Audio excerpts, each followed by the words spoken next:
Smo pionirji na področju neomejenega plačanega dopusta, ki ga v Sloveniji ponujamo že 9. leto. Zmanjšali smo število bolniških odsotnosti in seveda povečali zadovoljstvo zaposlenih.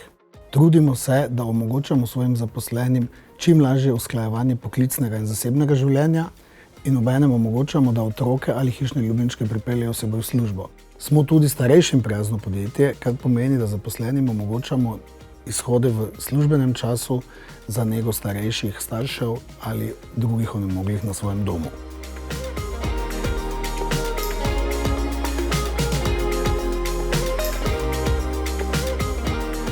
Tako smo se odločili, da s 1. majem ob prazniku dela skrajšamo delovnik in sicer smo delovni teden skrajšali za 3 ure. Ker pa želimo spodbujati zdrav način življenja in zdrav življenjski slog, pa smo tiste, ki se ukvarjajo s športom, nagradili še z 2 dodatnima urama manj dela tedensko.